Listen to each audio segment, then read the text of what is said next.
দেখবি যদি আয় তোরা মায়ের চোখে জল ওরে জন্মভূমি ওরে জন্মভূমি মাঝে তোদের কাঁদছে অবিরল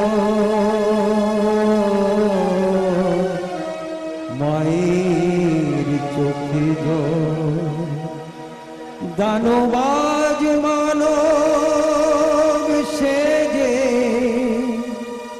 সৃষ্টি করে না দিকে দিকে ওই শোনা যায় তারি দীর্ঘশ্বাস ওরে শক্তিময়ী মায়ের হাতে পড়েছে শিকল মায়ের চোখে জল মা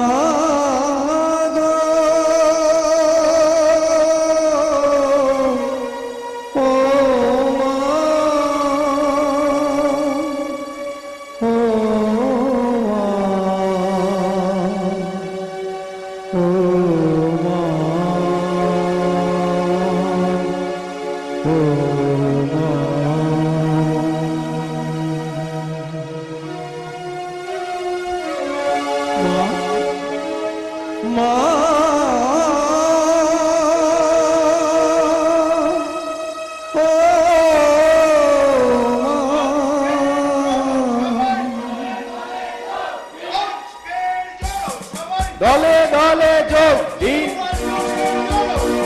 দলে দলে যোগ দিন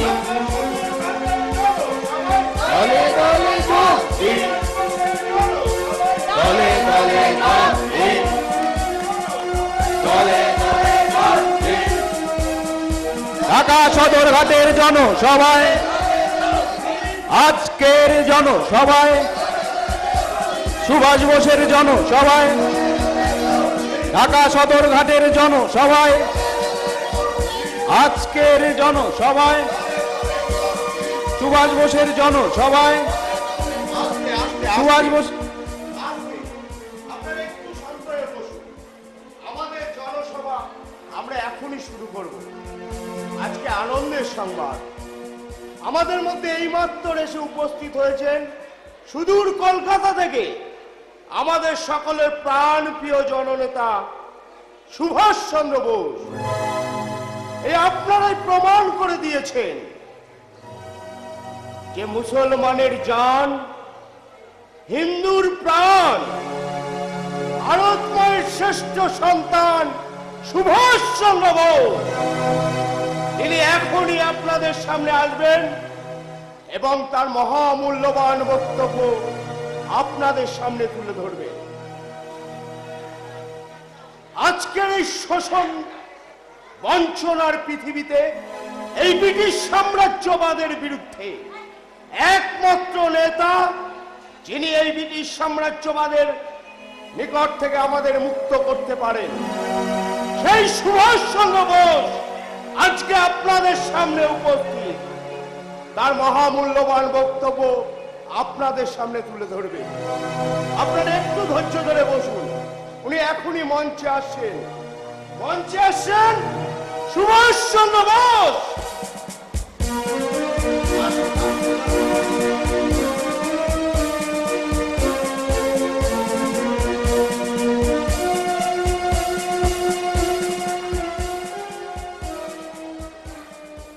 নমস্কার। আপনারা সবাই আমার আন্তরিক শুভেচ্ছা ও ভালোবাসা গ্রহণ করবেন। আপনাদের এই জনসভাতে আসতে পেরে নিজেকে খুব ধন্য বলে মনে হচ্ছে। কিন্তু আমার যে জন্য এখানে আসা, আজ প্রায় 200 বছর ধরে ইংরেজরা আমাদের এই দেশে রাজত্ব করছে, আমাদের মা বোনেদের ইজ্জত লুণ্ঠন করছে, ঘর বাড়িতে আগুন জ্বালাচ্ছে, জাহাজের পর জাহাজ ভর্তি করে সোনা রূপো সমেত আমাদের এই দেশের বহু মূল্যবান সম্পদ ওরা নিয়ে চলে যাচ্ছে। আর 4 টাকার চাকরির লোভে কিছু স্বদেশ ইংরেজ ওদের মদত দিচ্ছে। এমনকি এদের স্ত্রী পুত্র কন্যাদের ওদের হাতে বিক্রি করতেও কুণ্ঠাবোধ করছে না। আপনারা কি এখনো মোহবেশে ঘুমিয়ে থাকবেন? আপনারা উঠুন, আপনারা জাগুন, আর বিলম্ব করবেন না। অষ্টাদশ শতাব্দীতে এই বিদেশি বণিকদের গৃহপ্রবেশের পথ দেখিয়ে আমাদের পূর্বপুরুষেরা যে পাপ সঞ্চয় করে গেছেন, আজ 20 শতাব্দীতে সেই পাপের প্রায়শ্চিত্ত আমাদেরকে করতে হবে।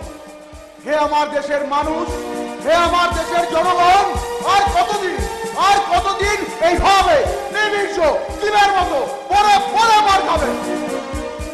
সুতরাং আর নয়, এখন আমাদের প্রধান কাজ হলো আমাদের এই দেশ থেকে ওই ব্রিটিশদের তাড়াতে হবে। তার জন্য চাই চূড়ান্ত আন্দোলন ছাড়া আমাদের আর কোনো রাস্তা নেই। জয় জন্মভূমির জয়, বন্দে মাতরম। বাহ বাহ, তোমার বক্তব্য আমার ভালো লেগেছে। তবে ব্রিটিশ শাসকদের তাড়াতে হলে চিত হয়ে শুয়ে থাকলে চলবে না। দেশের সকল মানুষকে লাঠি ধরা শেখাতে হবে। কে আপনি? আমাকে তুমি চিনবে না। কেউ বলে ভগবান, কেউ বলে শয়তান, কারো কাছে বিতর্কের বিষয়, কারো কাছে পরম বিস্ময়। এই যে তুমি সোনার বাংলায় মিটিং করতে এসেছো, এই তামাম বাংলার মানুষ আমাকে গোসাই ঠাকুর নামে চেনে। আবার বিদেশের মাটিতে কোথাও নাগা চক্রবর্তী, কোথাও বিশ্বজিৎ প্রভৃজিৎ সিং নামেই চেনে। এক কথায় আমি এই মহাবিশ্বের আমির। কি চান আপনি? তোমার চলার পথকে বদলে দিতে চাই। আমার চলার পথকে বদলে দিতে চান? কিন্তু কেন? আচ্ছা, তোমাদের আন্দোলন কিভাবে হবে? যতদিন না পর্যন্ত পূর্ণ স্বরাজ উদ্ধার হয়, ততদিন আমরা চূড়ান্ত আন্দোলন চালিয়ে যাব। বন্ধ করে দেব স্কুল, কলেজ, হাট বাজার, বন্ধ করে দেব ট্রাম, বাস, অফিস, আদালত। তারপর ওরা স্বাধীনতা দিতে বাধ্য হবে। স্বাধীনতা? তোমাদের এই মেকি আন্দোলনে ওদের গন্ডারে চামড়া ভেদ করে ওদের হৃদয় এতটুকু স্পর্শ করবে না। আর তাছাড়া ওদের যে পরিমাণ খাদ্য এবং অর্থ মজুত আছে, তাতে ওরা আরো 100 বছর বসে খেলেও ওদের কিচ্ছু অসুবিধা হবে না। মাঝখান থেকে তোমরাই না খেয়ে মারা পড়বে। কিন্তু এটাই তো আন্দোলনের শেষ পথ। না, তাহলে পথ আরো আছে। আচ্ছা, এই তোমরা শূন্যে মুষ্টি উত্তোলন করো কেন? ওটা আমাদের বিপ্লবী শপথ। কিন্তু শূন্যে কে আছে? ঘুষি মারা জায়গায় একটা ঘুষি মারো, দেখবে একটা ঘুষিতেই কাজ হয়ে যাবে। আর যদি বন্ধ করতে হয় ওই সকল শোষক ওষুধের, হোটেল, ক্লাব, রেস্টুরেন্ট থেকে বেরোনো বন্ধ করে দাও, ওদের ঘরের দরজা বন্ধ করে দাও, ওদের হাড়ি বন্ধ করে দাও, দেখবে সব শয়তানি 3 দিনে বন্ধ হয়ে গেছে। কিন্তু ওদের হাতে ক্ষমতা, অস্ত্রশস্ত্র, পুলিশ, মিলিটারি, বন্দুক, সবই তো ওদের হাতে। সবচেয়ে বড় অস্ত্র আছে ওদের হাতে। কি সেটা? জনশক্তি। কথায় আছে না, জনগণের মার, জনবিস্ফোরণ, জনচেতনা। এই জনচেতনাই আনবে সত্যিকারের বিপ্লব। এখানকার বেশিরভাগ জনগণ তো স্বার্থপর, আত্মকেন্দ্রিক ও বিশ্বাসঘাতকে ভরা। এরা সামনে এক কথা বলে, পিছনে আরেক কাজ করে। সেটা জনগণের দোষ নয়।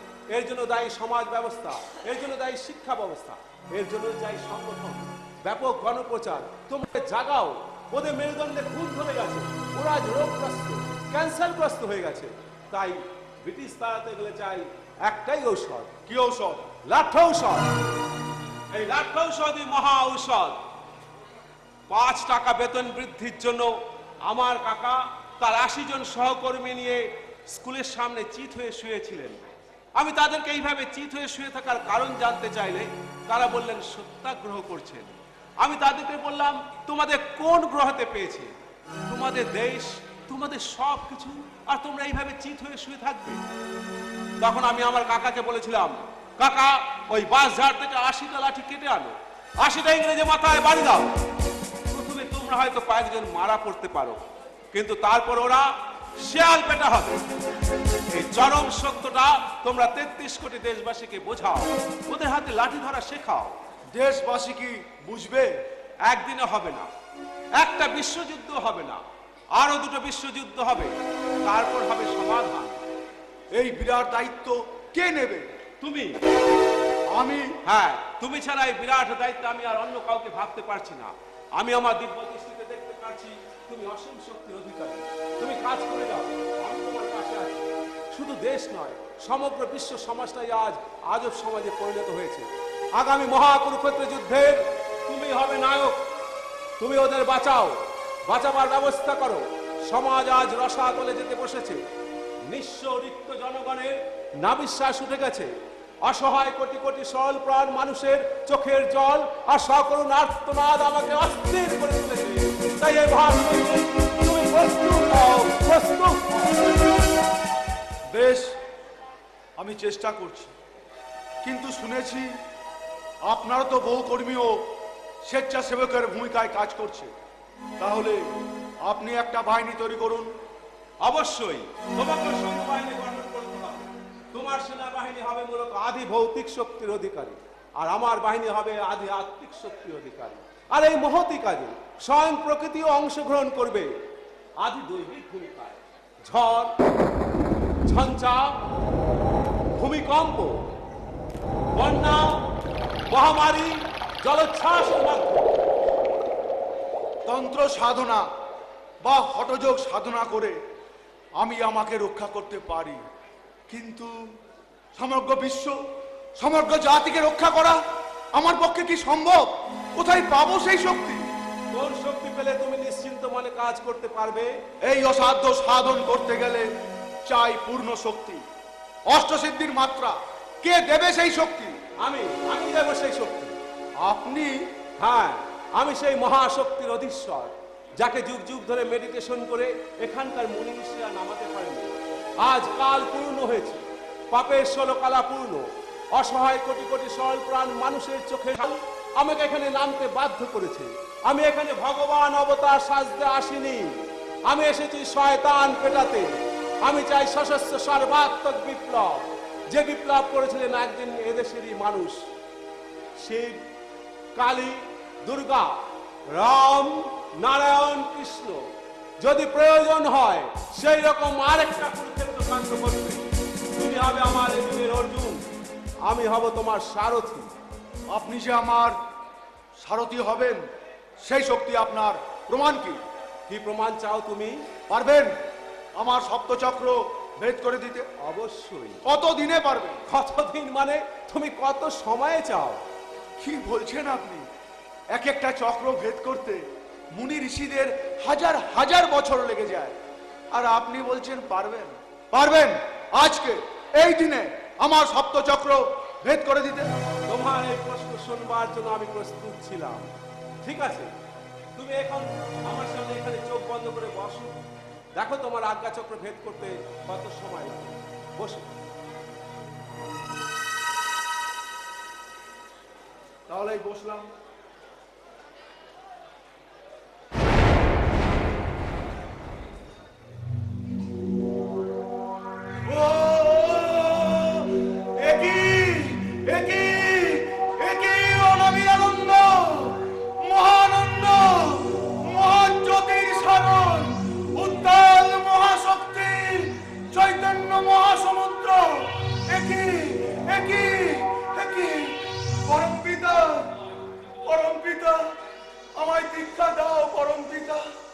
না, এখন তোমায় শুধুমাত্র স্পিড দিয়ে দিলাম, রাস্তা পরিষ্কার করে অনন্ত সাগরের দর্শন করিয়ে দিলাম বিশ্বরূপ দর্শনের মতো।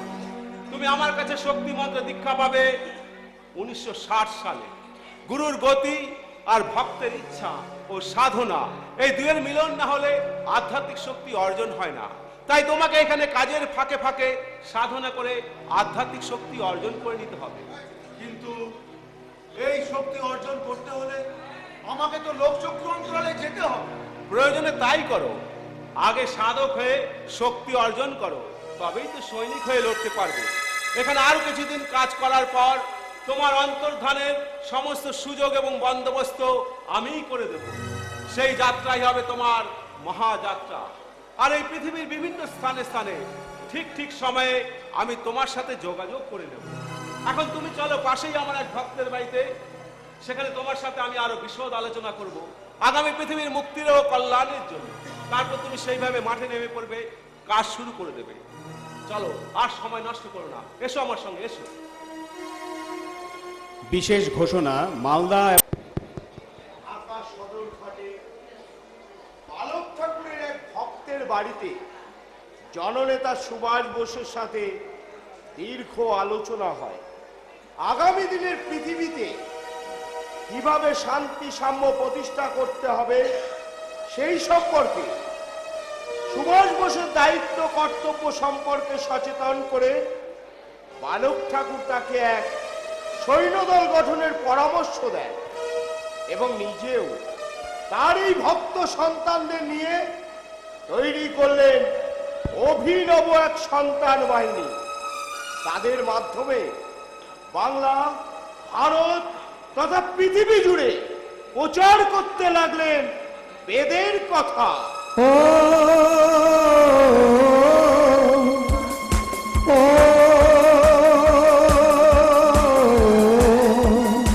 আমরা ছিরি বাধা বন্ধ, শত্রুরে আমরা ডরি না, মরণের সাথে লড়ি পাঞ্জা, মৃত্যুর পরোয়া করি না।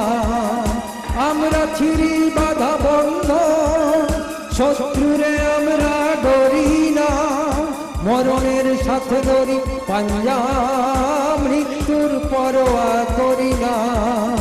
আলো ঝরা সূর্যের ইঙ্গিত ছুটেছে দিকে দিকে আমাদের জোর, নূতন পৃথিবী গড়া স্বপ্ন মোদের আমরা করেছি সফল। দুর্গম দুর্বার সন্তান ছুটে চলে বন্ধুর পথ।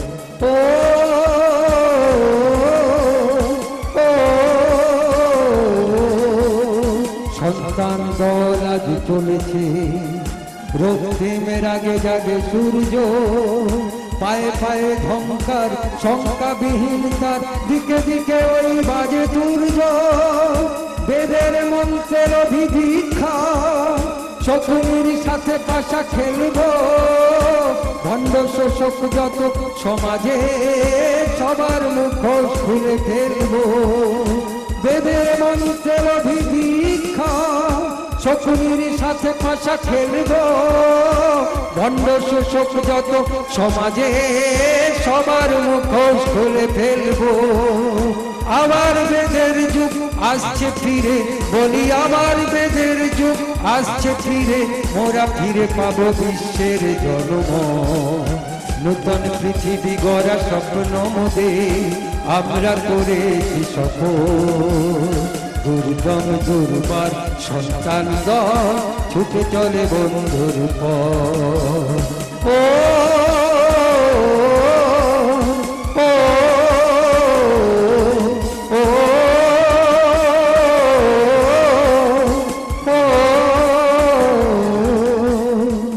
এরপর বেশ কয়েক বছর কেটে গেল। জননেতা সুভাষ বোস দেশ থেকে অন্তর্ধান করলেন। তার এই অন্তর্ধানের সময় বালক ঠাকুরের পূর্ণ সহযোগিতা ছিল। হাজার হাজার পুলিশের চোখে ধুলো দিয়ে, বহু কষ্ট, বহু লাঞ্ছনা সহ্য করে অবশেষে পৌঁছালেন জাপান দেশের এক শহরে। রেডিও টোকিও থেকে ভেসে আসলো তার জলদ গম্ভীর কণ্ঠস্বর। আমি সুভাষচন্দ্র বসু বলছি, আপনারা আন্তর্জাতিক পরিস্থিতির দিকে লক্ষ্য রাখুন। ভারতের মুক্তি সংগ্রামের জন্য যেভাবে আমি ব্রিটিশ সরকারের চোখে ধুলো দিয়ে ভারতবর্ষ থেকে চলে এসেছি, ঠিক তেমনি করেই আবার আপনাদের কাছে গিয়ে উপস্থিত হব। যে অপূর্ব সুযোগ আমাদের সামনে আসছে সেটা কাজে লাগাতেই হবে। সেজন্য আপনারা জাতি ধর্ম নির্বিশেষে সংঘবদ্ধ হন। স্বাধীনতার চরম সুযোগ আজ সমাগত। সেই পবিত্র সংগ্রামের জন্য এগিয়ে আসুন আপনারা। হাতে হাত মিলিয়ে ঝাঁপিয়ে পড়ুন শৃঙ্খলিত ভারত মাতার মুক্তির জন্য। আপনারা আমাকে রক্ত দিন, আমি আপনাদের স্বাধীনতা দেব। শুধু রক্তই নয়, আমি চাই আপনাদের সর্বস্ব। জয় হিন্দ। এরপর বালক ঠাকুরের নির্দেশ মতো জননেতা সুভাষ বোস তৈরি করলেন এক দুর্ধর্ষ সৈন্যদল। নাম দিলেন আজাদ হিন্দ ফৌজ। সৈন্যদের হৃদয়ে জননেতা প্রতিষ্ঠিত হলেন সর্বাধিনায়ক নেতাজি সুভাষ চন্দ্র বোস রূপে। তখন চলছে দ্বিতীয় বিশ্বযুদ্ধ। একদিকে ক্রমশই বেড়ে চলেছে ইঙ্গো মার্কিন জোটের দাপট, আর অন্যদিকে একই সময়ে নেতাজির বিরুদ্ধে বিষোদ্গার করে চলেছে ভারতীয় নেতৃত্ব। তারা কেউ কেউ বলছেন সুভাষ বিশ্বাসঘাতক, কুইসলিন, হিটলার আর তোজোর হাতের পুতুল। আবার কেউ কেউ বলছেন সুভাষ অপরিণামদর্শী। এইরকম একটা মারাত্মক পরিস্থিতির মাঝখানে দাঁড়িয়ে জননেতা সুভাষ বোস সেদিন ইঙ্গো মার্কিন জোটের বিরুদ্ধে সগর্বে যুদ্ধ ঘোষণা করেছিলেন। প্রতিষ্ঠা করেছিলেন আজাদ হিন্দ সরকার। দুরন্ত ঘূর্ণির মতো ছুটে বেড়াচ্ছেন দক্ষিণ পূর্ব এশিয়ার এক প্রান্ত থেকে আর এক প্রান্ত। তার চোখে মুখে একটাই স্বপ্ন, যে কোনো মূল্যে ভারত ভূমিকে পূর্ণ স্বাধীন করতেই হবে। অখণ্ড ভারত ভূমিকে পূর্ণ স্বাধীন করার জন্যই নেতাজি সেদিন সগর্বে ওই ব্রিটেন আমেরিকার বিরুদ্ধে যুদ্ধ করতে করতে এগিয়ে এসেছিলেন আজাদ হিন্দ ফৌজকে সঙ্গে নিয়ে। কিন্তু দুর্ভাগ্য আমাদের, হঠাৎ আন্তর্জাতিক পথ পরিবর্তন হয়ে গেল। সেই সাথে ভারতীয় নেতৃত্ব তৎকালীন ডান বাম দক্ষিণপন্থী সকলের চরম বিশ্বাসঘাতকতা এবং আজাদ হিন্দ ফৌজের কয়েকজন উচ্চপদস্থ অফিসারের সন্দেহজনক আচরণ এবং প্রকৃতির বিরূপ মনোভাবে সেদিন আজাদ হিন্দ ফৌজ ভারত ভূমিতে প্রবেশ করেও ওই লালকেল্লায় উপনীত হতে পারলেন না। তাই তো আপাত পরাজয়ের মুহূর্তে তিনি স্মৃতপ্রজ্ঞের মতো সিদ্ধান্ত নিলেন, দ্বিতীয় বিশ্বযুদ্ধ থামলেও ভারত তথা দক্ষিণ পূর্বে মুক্তি সংগ্রাম থামবে না। সেই সংগ্রাম চলবে ভিন্ন পথে, ভিন্ন কৌশলে। কিন্তু আপাতত ওই সাম্রাজ্যবাদী শক্তির চোখের সামনে থেকে নিজেকে একটু আড়ালে নিয়ে যাওয়ার দরকার। তাই তো তার অতি বিশ্বস্ত সেনাপতি হবিবুর রহমানকে নিয়ে সেদিন গোপন পরিকল্পনায় লিপ্ত হয়ে পড়লেন। আগামী দিনে বিদেশ সমাজ ব্যবস্থা প্রতিষ্ঠা কল্পে তার কি দায়িত্ব কর্তব্য নির্ধারণ করে নিলেন এবং হবিবুর রহমানের প্রতি বিশেষ কিছু নির্দেশ আরোপ করলেন। কি ছিল সেই পরিকল্পনায়, কি ছিল সেই নির্দেশ হবিবুর রহমানের প্রতি? জানতে ইচ্ছে করছে না? জানতে হলে দেখুন আমাদের এই দৃশ্য।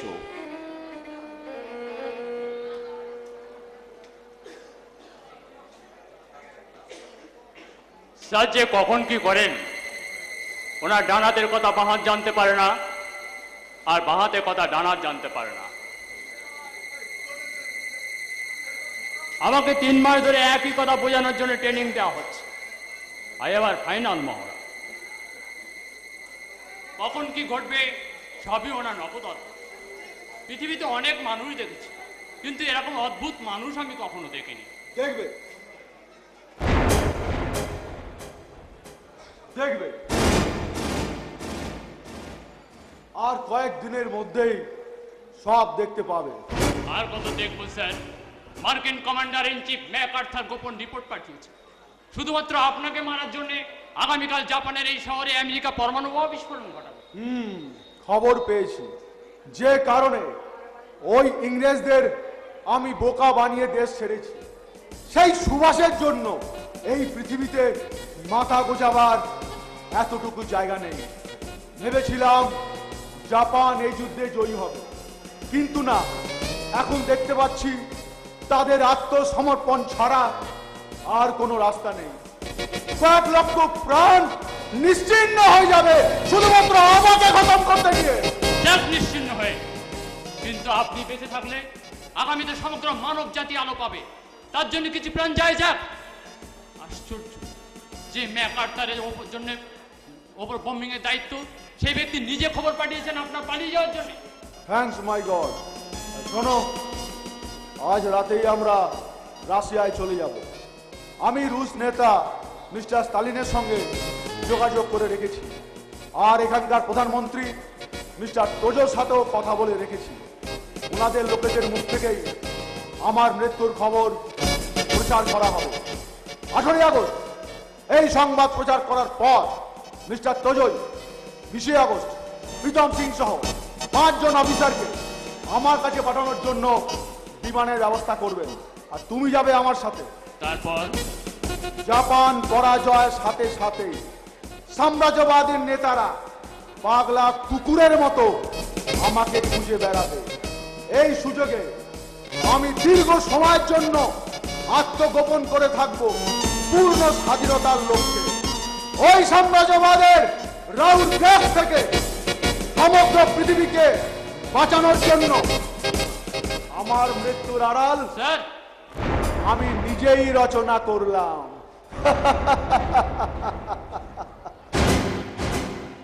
আরে মারা গেছি প্রচার হলে কেউ তো আমাকে আর খুঁজতে আসছে না। এটাই হবে আমার জীবনের আর একটা অগ্নি পরীক্ষা। কিন্তু কিভাবে তা সম্ভব?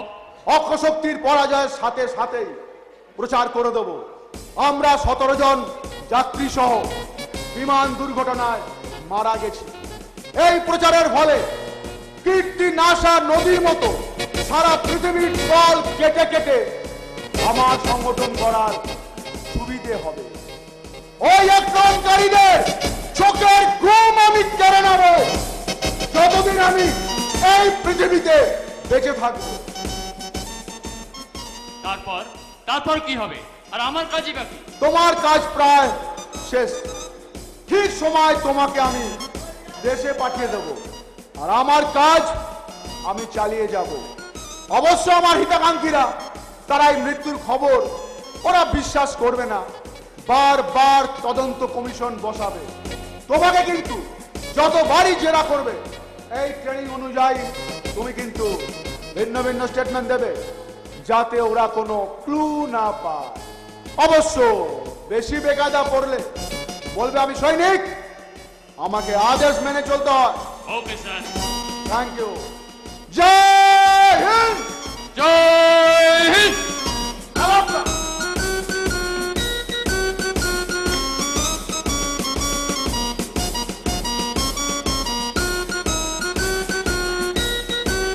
ওই সাম্রাজ্যবাদী শক্তি চোখের ঘুম যিনি কেড়ে নিয়েছিলেন, সেই বিপ্লবী বীর নেতাজি সুভাষ বোসকে কোনোভাবেই যখন মারতে পারল না, তখন তাকে প্রাণে মেরে ফেলার জন্য জাপানের 2টি শহরে পরপর 2টি পরমাণু বোমা ফেলা হলো। লক্ষ লক্ষ প্রাণ নিয়ে 2টো শহর নিশ্চিহ্ন হয়ে গেল। কিন্তু যাকে মারার জন্য এত পরিকল্পনা, সেই বিপ্লবী বীর তার ছদ্মবেশী ভগবানের কৃপায় মার্কিন জেনারেল ম্যাকআর্থারের কাছ থেকে আগাম খবর পেয়ে নিরাপদ জায়গায় পৌঁছে গেলেন। সেই সাথে আজাদিন ফৌজের 2টো ডিভিশনও তখন নিখোঁজ হয়ে যায়। তারপর 1945 সালের ডিসেম্বর আর 46 সালের জানুয়ারি আর ফেব্রুয়ারি মাসে পরপর 3টি বেতার ভাষণ দেন রেডিও মাঞ্চুরিয়া থেকে। হে আমার প্রিয় দেশবাসী, আমি সুভাষচন্দ্র বসু বলছি। বিমান দুর্ঘটনায় আমার মৃত্যু হয়নি। আমার মাতৃভূমিকে পূর্ণ স্বাধীনতা দেওয়ার জন্য আমি অপেক্ষা করে থাকব। বহু দূরে নয়, অতি নিকটে থেকে সবকিছু লক্ষ্য রাখব। তোমরা ওঠো, জাগো।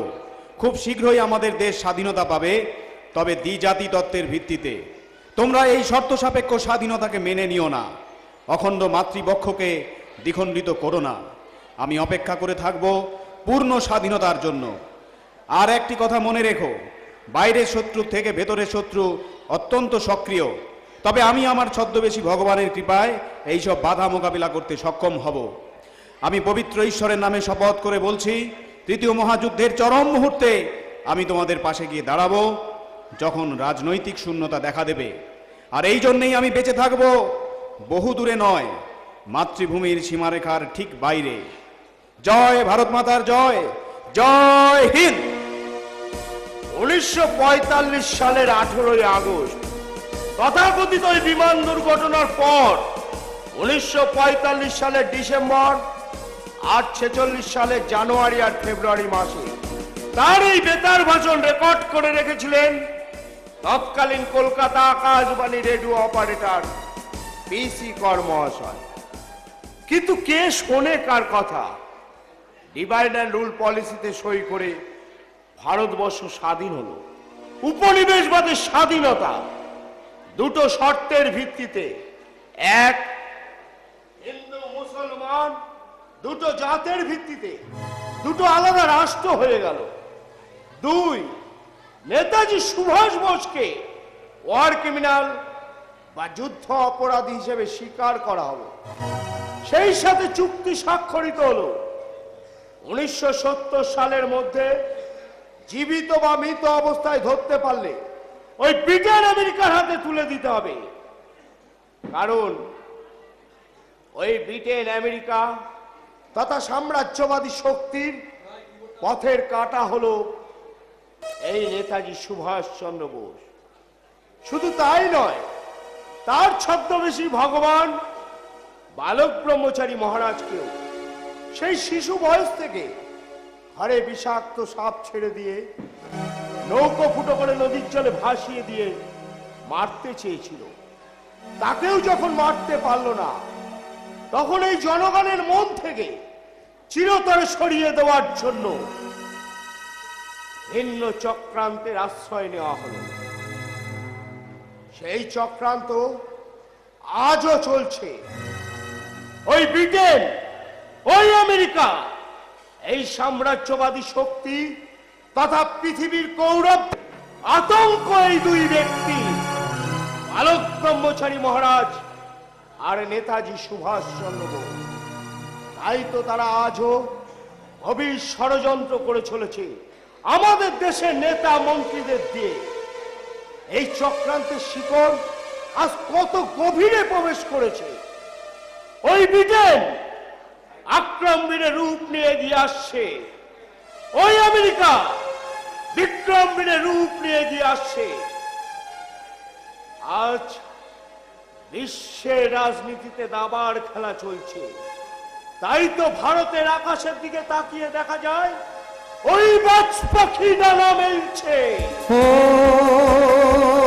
বিশেষ ঘোষণা, দিনহাটা এবং কোচবিহারের ভাই বোনেরা, আপনারা যে ট্রেনে যাবেন সেজন্য প্রস্তুত হন। বিশেষ ঘোষণা, বিশ্বের রাজনীতিতে চলেছে যে দাবার খেলা, ভারতের আকাশে বাজ পাখি মেলেছে ডানা।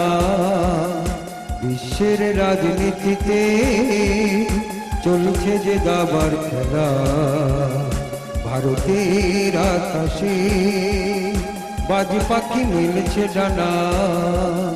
যখন তখন তুলে নিয়ে যেতে পারে দিয়ে হঠাৎ আনা, এমনি ভারতের সন্তান আজ আমাদের নেই, আজ আমাদের নেই চেতনা, আজ আমাদের নেই চেতনা। এই সাম্রাজ্যবাদী শক্তি আজও কি জঘন্য ষড়যন্ত্র করে চলেছে। এই ষড়যন্ত্র শিকড় কত গভীরে প্রবেশ করেছে আপনারা ভালোভাবে লক্ষ্য করুন এই দৃশ্য।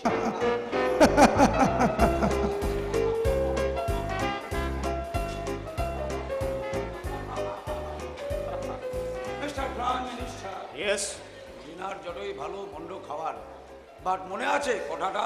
What do you want to say? Wonder, আমরা কি অনলি এই ডিনার করিতে আসে আছে? না না না, আসলে বহুত খুশবতে আছি তো, তাই কেমন বিস্মরণ হয়ে যাচ্ছে। ইয়েস ইয়েস, সেটা যাবে, টমাটার যে মানি, সুতরাং বিস্ফোরণ তো হবে। কোটি কোটি টাকা ঋণ করিয়া আছেন, সত্তা ছিল within 25 years all money interest ফেরত দিবে। এখন টাকাও দিচ্ছেন না, ইন্টারেস্টও না। আপনাদের চাচা নেহরুজি ডিভাইড অ্যান্ড রুল পলিসিতে সিগনেচার করিয়া কন্ডাক্ট করিয়াছিলেন যে কোনো প্রকারে ওই চন্দ্র বোসকে আমাদের হাতে হ্যান্ডওভার করিবেন। না না না, পণ্ডিতজির ওই ডিভাইড অ্যান্ড রুল পলিসির কথা আমাদের মনে আছে, তাই তো 70 সাল পেরিয়ে গেছে বলেই আমরা পুনরায় চুক্তি করে তাকে অনির্দিষ্টকালের জন্য যুদ্ধ অপরাধী বানিয়ে রেখেছি। কিন্তু কিন্তু কি এখন এমন অবস্থা হয়ে আছে, any time that Chandra Bose 70 lakh Asian liberation army লইয়া নর্থ সাইড দিয়া ঢুকিয়া পড়তে পারে। এসপর আমাদের টাকা ভি যাবে আর আপনাদের গদি ভি যাবে। বিকজ ওই চন্দ্র বোসকে এখনো সবাই চায়। He will come back in this country. So we could not let either টাকা ছাড়িয়ে না হইলে দেশ ছাড়িয়ে তা না হলে আপনাদের মসনাউট এন্ড প্রপার্টি খারিয়া লইয়া একটার পর একটা অপারেশন চলতে টাকি নেই। টুডে এই চন্দ্র বোসের জন্য আমরা রাষ্ট্র নেতারা একদম নিশ্চিন্তে ঘুমাইতে পারে না। টোটাল সোসাইটি অল অ্যাবনর্মাল ইভেন্টের মূলে ওই চন্দ্র বোস সর্বত্র টেররিস্ট ছড়াইয়া রাখে আছে। এরাই যত সন্ত্রাস ছড়াইতেছে। আমরা সমস্ত দেশে একটা স্পাই ছড়ায় রাখি আছে, বাট চন্দ্র বোসকে ডরিতে পারিতেছে না। একটা ফলস ওয়ার চালাইতেছে, লেকিন টকরানো যাইতেছে না। যে দেশে এই চন্দ্র বোসের সেট পাইতেছে সেখানে অ্যাটাক করিতেছে। বাট অল অ্যালোন এই যে লাইন এলুসিভ। আপনাদের দেশের আর্মি আছে, আপনারা ট্রাই করিলে ধরে দিতে পারিতেন। আপনারা আমাদের ডিভাইড অ্যান্ড রুল পলিসির শর্ত মানিতেছেন না। আমাদের আপত্তি গ্রাস করিয়া আপনাদের নেবারিং ডুইটাস রাশিয়া এন্ড চাইনার সাথে শান্তি মৈত্রী বাণিজ্যিক স্ট্র্যাটেজিক পার্টনারশিপ এগ্রিমেন্ট সিগনেচার করিলেন। ইকটল ভেড়ার ছিটকার হয় চন্দ্র বসে দেশ মিস্ত্রি বাহির করিবার জন্য ইনকোয়ারি কমিশন তদন্ত commission বসাইলেন। But inquiry commission reported that 1945 কোনো প্ল্যান ক্লাস হয় না। That's one Gauji temple just রাখা আছে। That is not of Chandra Bose. একটা ওপর একটা রিপোর্ট ঠিক করিয়া উঠাইল। আপনারা কি ঘোড়ার কাজ কাটি না ছিলেন? সমাজ বসে দেশে এলে আমরাই তার ব্যবস্থা করব, এই ব্যাপারে আপনারা কোনো চিন্তা করবেন না। হ্যাঁ হ্যাঁ, উনি ঠিকই বলেছেন। আরে সুভাষ বোস এই দেশে যদি এসে পড়ে, আমরা ভারতীয় নেতারাই তার মোকাবিলা করার জন্য যথেষ্ট। প্লিজ এই নিয়ে আপনারা কোনো চিন্তা করবেন না। চিন্তা করিবে না। Before 1943 that চন্দ্র বোসের মিশন ছিল ইন্ডিয়ার ফ্রিডম, বাট সকল প্লেন কাশের নামে আমাদের থেকে ধুলা দিয়া চলিয়া যাবে পর। সে হোল্ড ওয়ার্ল্ড আমাদের সাম্রাজ্যবাদ হইতে মুক্ত করতে চায়। ভিয়েতনাম, চায়না, বাংলাদেশ সহ সাউথ ইস্ট এশিয়া আরো কয়েকটি দেশের স্বাধীনতার পিছনে যে সুপার ব্র্যান্ড কাজ করিয়া আছে সে আর কেউ নয়, that Chandra Bose. But we want to close the chapter. আপনারা হেভি ক্লেভার, তাই না? আমাদের প্লিজ করিবার জন্য ওই চন্দ্র বসে ফলস ভস্য বানাইবার কথা জানাইয়া আমাদের মন ভিজাইলেন। ছয় সাইড প্রিজার্ভ করিবার জন্য যতই কোটি কোটি ডলার দিয়া থাকেন, লেকিন আমরা আপনাদের হারে হারে চিহ্ন আছে। সুতরাং নো মোর নো মোর। আহা, এই আপনারা তো রেগে যাচ্ছেন কেন? আমরা এই সুভাষ বোসকে ধরার জন্য তো চেষ্টা কম করছি না। কি করে আছেন? কি করে আছেন? আপনাদের ডোমিনিয়নের স্ট্যাটাসে পাওয়ার দিয়ে আছি 60 ইয়ার্স। আপনাদের চাহিদা মতো কোটি কোটি ডলার দিয়ে আছে। 2 বছর একজন নেতাকে ঠোড়ায়। দেখুন, আমরা একটা ক্রাইসিসের মধ্যে পড়ে গেছি বলে আপনাদেরকে ইনভাইট করে এই মিটিংয়ে ডেকেছি। এখন যদি আপনারা এইরকম আলোচনা করেন তাহলে আমাদের মিটিংটাই বন্ধ করে দিতে হয়। প্লিজ এত উত্তেজিত হবেন না। উত্তেজিত হবে না। আপনাদের চাহিদা মতো কোটি কোটি টাকা দেওয়া আছে, বাট আপনারা আমাদের কন্ডিশন মানিতেছেন না। এই ইউ গো ফার্দার, গোটা দেশটাকে বাজ পাখির মতো চামারিয়া লইয়া যাবে। আরে শুনুন শুনুন, আরে আপনারা যে বছরের পর বছর কোটি কোটি টাকা আমাদেরকে দিয়েছিলেন, সেই টাকা আমরা নিজেরা খরচ করে ফেলেছি। সেই জন্যই তো ওই ঋণের কথা জনগণকেও বলতে পারছি না, আপনাদেরকেও কোনো হিসেব দিতে পারছি না। তা হইলে এত কোটি কোটি টাকা লাস্ট 30-40 ইয়ার্স ধরিয়া আমাদের নিকট হইতে ঋণ করিয়া আছে। তারও আগে কুইন্টাল কুইন্টাল গোল্ড আমাদের নিকট বন্ধক রাখিয়া আছেন, সেগুলি ভি ক্লিয়ার করেন নাই। এত টাকা আপনারা ঠিক করিয়া আছেন। আর বলেন কেন, সেই টাকার বেশিরভাগটাই মানে 80-90 ভাগ আমরা এই নেতা মন্ত্রীরা নিজেদের মধ্যে ভাগ বাটোয়ারা করে আপনাদেরই বিদেশি ব্যাংকে রেখে দিয়েছি ব্যক্তিগত ভোট নামে। এই মাত্র কয়েকশো কোটি টাকা ক্যাশ অ্যাকাউন্ট হিসাবে। এতে তো আমাদের কোনো ইনকাম ট্যাক্স দিতে হচ্ছে না। আর এই কয়েক কুইন্টাল করে গোল্ড আর ডায়মন্ড এগুলো রেখে দিয়েছি আপনাদেরই ব্যাংকে ভবিষ্যতের কথা মাথায় রেখে। এত টাকা দেশের প্রপার্টি লইয়া সিনেমিনি খেলি আছে। ছিনিমিনি খেলবো কেন? আমরা তো এই দেশেরই সন্তান, আর এই দেশের সম্পদ মানে আমাদেরই সম্পত্তি। আরে যে দুর্দিন আসছে, আমাদের এই গতিটা তো চিরদিন থাকবে না। তাই তো আমাদের ছেলে মেয়ে, নাতি নাতনি, আত্মীয় পরিজন এরা যাতে একটু ভালোভাবে বেঁচে পড়তে থাকে, এই তাদের কথা চিন্তা করে এই সমস্ত বন্দোবস্ত করেছি। ভাগে কম পড়লে অবশ্যই বিরোধী নেতারা মাঝে মধ্যে একটু ঝামেলা পাকায়, তবে এদেরকে বলে দিয়েছি তোমরা অযথা আমাদের কাজে বাধা দিয়ে বিরক্ত করো না। তোমরা না খেয়ে 1 মাস ধরে যদি অনশন আন্দোলনও করো, আমাদের হৃদয় এতটুকু বিগলিত হবে না। আর এই আন্দোলন বিক্ষোভ ইত্যাদি করে যে তোমরা যে 2 পয়সা কামাও, তার ডবল পাবে যদি কোনো আন্দোলন না করো। তা হইলে অন অকেশনস অফ কোলাপস হইয়া যায় কেন? ওটা জনরোষ ঠেকাবার কৌশল মাত্র, জনগণকে দেখাবার জন্য।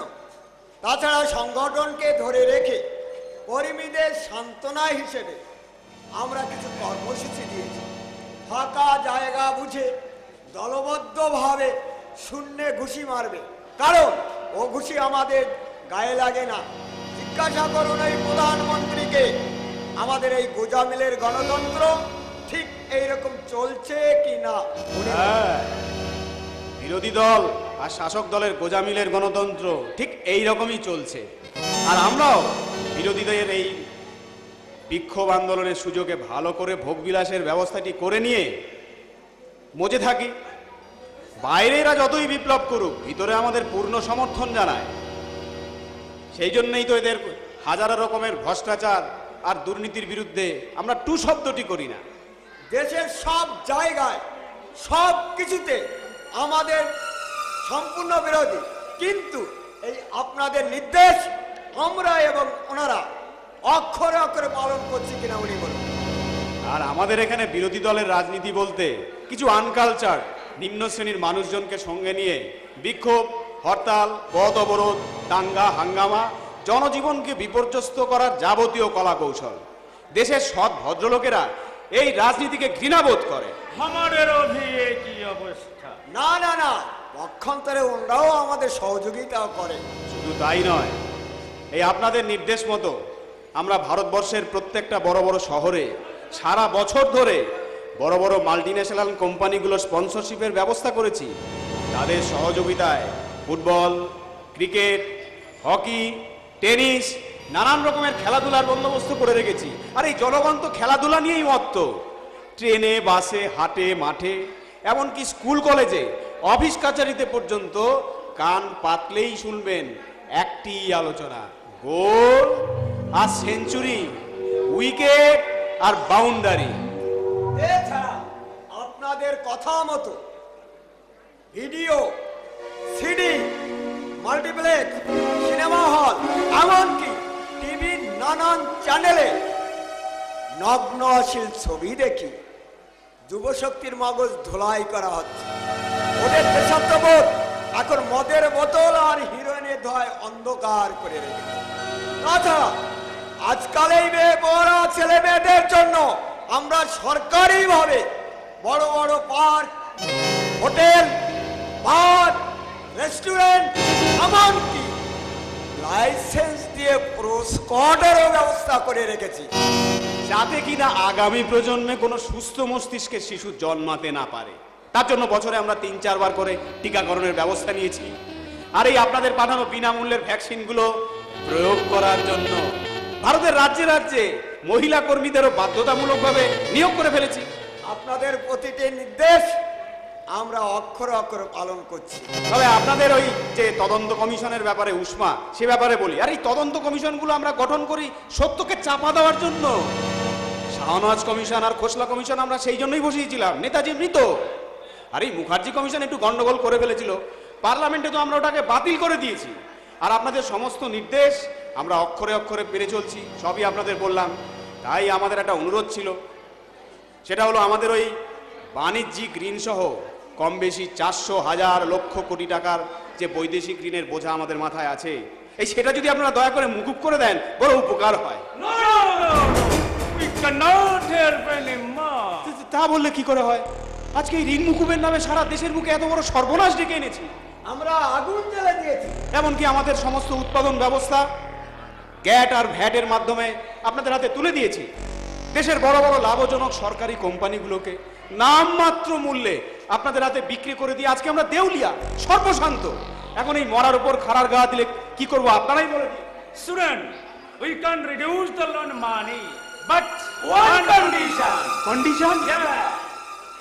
তা আপনারা হলেন গিয়ে আমাদের সারা পৃথিবীর বর্দা, আপনারা যা বলবেন আমরা সেবা দাসের মতো মান্য করব। বলুন আপনাদের কি কন্ডিশন? তাহলে শুনেন, এই দেশে গতবারের ওই ব্রিটিশ জাতির মতো আমাদেরও বাণিজ্য করিতে দিতে হইবে।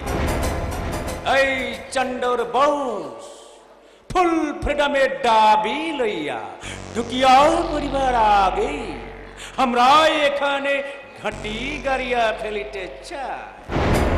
আর তোমরা ভি সমস্ত রকমের প্রোটেকশন ভি পাইবে। আরে না না না, তা বললে কি করে হয়?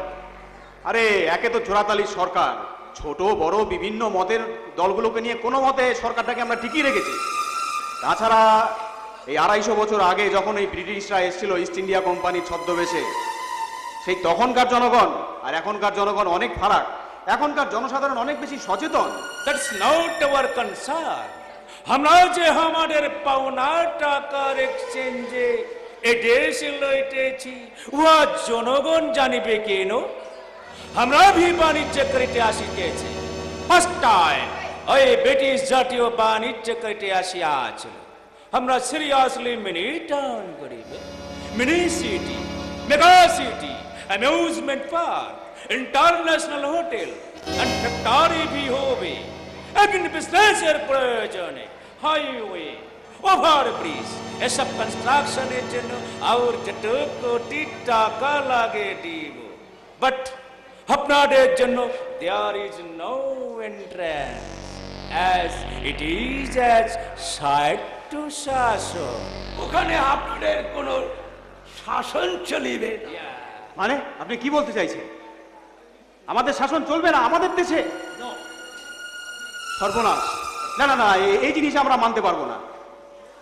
তাহলে এছাড়া অন্য কোনো ওয়ে নাই। প্লিজ আপনারা কোনো অন্য আইডিয়া দিন যেটা আমরা মানতে পারি। মনে রাখিবেন, যে কোনো দিন IMF, world bank and big international organisation গুলি সব সকিয়া ধরিবে।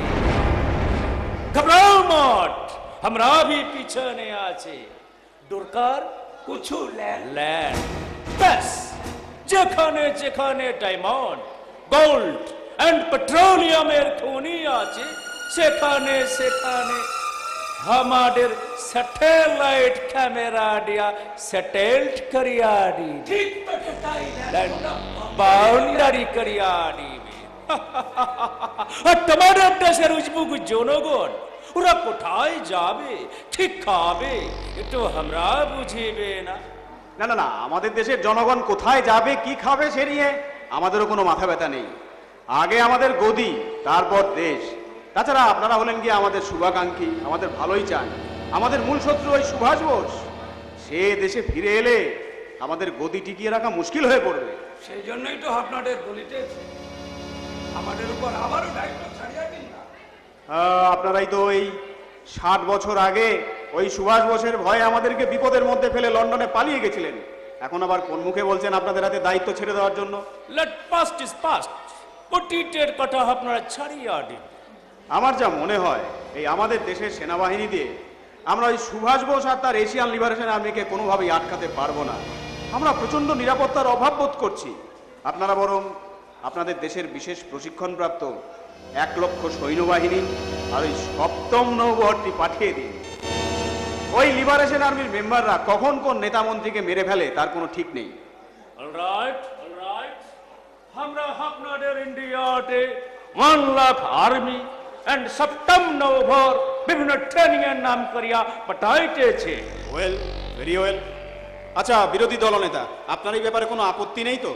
আছে, হ্যাঁ? আলবাত আছে। হোয়াট কি? এই জনসাধারণকে ভাওতা দিয়ে প্রতিবাদ আমাদের করতেই হবে। আমাদের প্রতিবাদ ছাড়া কোনো কিছু নেই, কিন্তু ভেতরে ভেতরে আমাদের পূর্ণ সমর্থন আছে। Like a Nutty boy. Well, আপনারা বাইরে প্রতিবাদ করবেন, আমরা চুপ করে থাকবো। শোনেন, এটা তো শুধু আমার একার ব্যাপার নয়, ভারতে তো 26-27টা রাজ্য আছে। ইমিডিয়েটলি আপনি এই মুখ্যমন্ত্রীদের নিয়ে একটা বৈঠকে বসুন। সেটা আপনি ভালোই পরামর্শ দিয়েছেন। আজকে দেশের যা অবস্থা, তাতে কোন পরিস্থিতিতে কি জন্য আবারও ব্রিটিশ আর আমেরিকার হাতে আমাদের দেশের ভবিষ্যৎ বন্ধক রাখতে হচ্ছে, আমি খোলাখুলি সমস্ত রাজ্যের মুখ্যমন্ত্রীদের জানাবো। আশা করি এই দুর্দিনে তারা আমাদের কাছ থেকে সরে যাবেন না। আমরা এট প্রেজেন্ট আপনাদের ইন্ডিয়াতে 18টি স্টেটের উপর সিলেক্টেড 400 সেচ চালু করিব। সেচ? Yeah. হ্যাঁ, সে তো দেশের এক সর্বনাশা। জানো সর্বনাশ হবে কেন? ওটু আপনাদের দেশে ভালো হবে। আমরা আপনাদের দেশটাকে ভালো করিয়া সাজাইয়া দিবে। তা আমাদের কি করতে হবে? শুধু আমাদের উপর ভরসা রাখিবেন, আর কিছু করিতে হবে না। বেশ, শোনেন, আমার কাছে খবর আছে। কি খবর? ওই নেতাজি এবং তার গুরুজি বৈদিক বিপ্লবের মাধ্যমে বেদের যুগ প্রতিষ্ঠা করবেন, তখন আমাদের এই লুটে পুটে খাওয়া একদম বন্ধ হয়ে যাবে। ইয়েস ইয়েস, আমাদের ডিটেকটিভ ডিপার্টমেন্টের কাছে বি খবর আছে। এই চন্দ্র বোস ও তার গুরুজি হোল ওয়ার্ল্ডে 1000-এরও বেশি অর্গানাইজেশন কাজ করিতেছে। আমরা বিভিন্ন জঙ্গি দমনের নাম করিয়া সমস্ত অর্গানাইজেশনগুলিকে একটু ধরিবার চেষ্টা করিতেছে, বাট একটাও অর্গানাইজেশনকে ধরিতে পারিতেছে না। আমি শুধু একটা জিনিসই ভাবছি, ওই সুভাষ বোসের কত ক্ষমতা, ওকে ধরার জন্য ভারতের বিভিন্ন জায়গায় বিভিন্নভাবে ভাত পাতা হচ্ছে। এই আছে, এই নেই। ওর সঙ্গে একবার সাক্ষাৎ হয়েছে চীনে, হুমকি দিয়েছে। কি দেখছো? অবাক হয়ে যাচ্ছ, তাই না? সত্য। আমি শীঘ্রই যাচ্ছি, দেখলে মনে হবে 40-45 বছরের পূর্ণ কর্মক্ষম ব্যক্তি। আমার মনে হয় ওর ভিতরে একটা আধ্যাত্মিক পাওয়ার কাজ করছে। আরে মশাই, আপনারা কিছুদিন আগেও এই সুভাষকে বলতেন তোজোর কুকুর, তারপরে ভোটের লোভে তাকে বানালেন দেশপ্রেমিক, এখন আবার বলছেন তার মধ্যে আধ্যাত্মিক ক্ষমতা কাজ করছে। কোনটা যে আপনাদের মুখ আর কোনটা মুখোশ, সেটা আমাদেরও মাঝে মধ্যে গুলিয়ে যায়। তবে সুভাষ বোসের যতই আধ্যাত্মিক শক্তি থাকুক, যতই তাকে 40-45 বছরের পূর্ণ কর্মক্ষম ব্যক্তি মনে হোক, এই দেশের মাটিতে সুভাষ বোসকে আমরা কোনোদিনই ঢুকতে দেব না।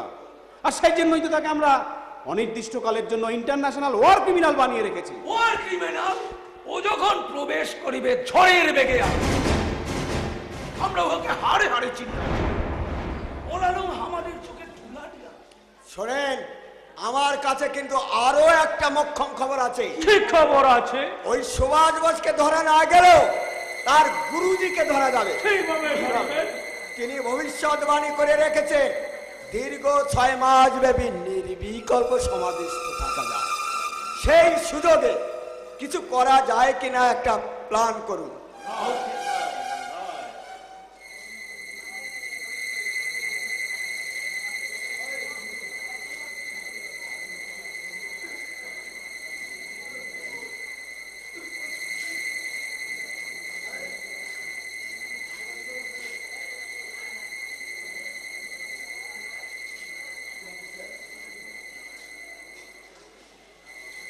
ইউরেকা! কি বলে? এই সুযোগ কি সুযোগ? খতম করিয়া দাও। খবর রাখিবেন, কোন সালে কোন মাসে বাল ব্রহ্মচারী সমাধিস্থ। সে কি আর এখনই ঘটবে? উনি যে কথা বলেন 15-20 বছর পরে সেটা ঘটে। ও যখনই হোক হেমনিতে ঘরে সব ছাড়িয়া দিয়া, বক্সবন্দি করিয়া নদী জলে ফেলিয়া দিয়া, স্টেজের নিচে টাইম বাম ফিট করিয়া ভি খতম করিতে পারেন না। ও সামনে যে সুযোগ আসিতেছে উহা কাজে লাগাইতে হবে। এই সুযোগে পটাশিয়াম সাইনাইড বিষ ইঞ্জেকশন পুশ করিয়া খতম করতে পারা যায় তো ভালো। টাটাবাটি খতম না হইলে তা হইলে উহার ওই নিরস্ত্র ভক্ত শিষ্যদের কাছ হইতে বটি কারিয়া লইয়া উড়াইয়া দিবে। Well, very well. এই প্রস্তাবে আমাদের কোনো রকম আপত্তি নেই। তবে ওই বালক ব্রহ্মচারীর আশ্রম তো পশ্চিমবঙ্গ রাজ্যে অবস্থিত, সেটা তো আবার একটা রাজ্যের জুরিডিকশনে পড়ে। এই ব্যাপারে কি আপনার কোনো আপত্তি আছে? What about it, Mr. Chief Minister? হে ব্যাপারে আপনি কি বলেন? এই ব্যাপারে আমার কোনো আপত্তি নেই, তবে এই কার্যসিদ্ধি করতে গেলে ওনার আত্মীয় পরিবার, ওনার এই নিকটতম ভক্ত শিষ্যদের হাত করতে হবে। সে কাজটা কে করবে? কেন আমরা যে আন্তর্জাতিক মহল হইতে কিছু লোক অ্যাপয়েন্ট করিয়া আছি, ওরা কি করে দেখে? হ্যাঁ, তারা তাদের কাজ ঠিকই পালন করে যাচ্ছে। আমাদের স্পেশাল ব্রাঞ্চে আমরা টাইম টু টাইম খবর পাই। Then what about is our proxy war? Proxy war. Yes. একদিকে ওই বালক ব্রহ্মচারীকে খতম করা, আর অন্যদিকে ওই সুভাষ বোস আর তার এশিয়ান লিবারেশন আর্মিকে আটকানোর জন্য এই আপনাদের সাথে যৌথ উদ্যোগে বিমান মহড়া, নৌ মহড়া, এমনকি স্থলপথে গেরিলা ট্রেনিং এর মাধ্যমে আমরা সব রকমের প্রস্তুতি নিয়ে রাখবো। ওকে মিস্টার প্রাইম মিনিস্টার আর মিস্টার চিফ মিনিস্টার, আপনারা উভয় একমত আছেন তো? হ্যাঁ হ্যাঁ হ্যাঁ, এই ব্যাপারে আমরা উভয়ে একমত। আজকের এই ক্লোজ ডোর মিটিং এর কথা কোন নিউজ মিডিয়া যেন জানিতে না পারে, তা হইলে আমাদের সমস্ত প্ল্যান প্রোগ্রামের কথা আপসাইড হইয়া যাবে।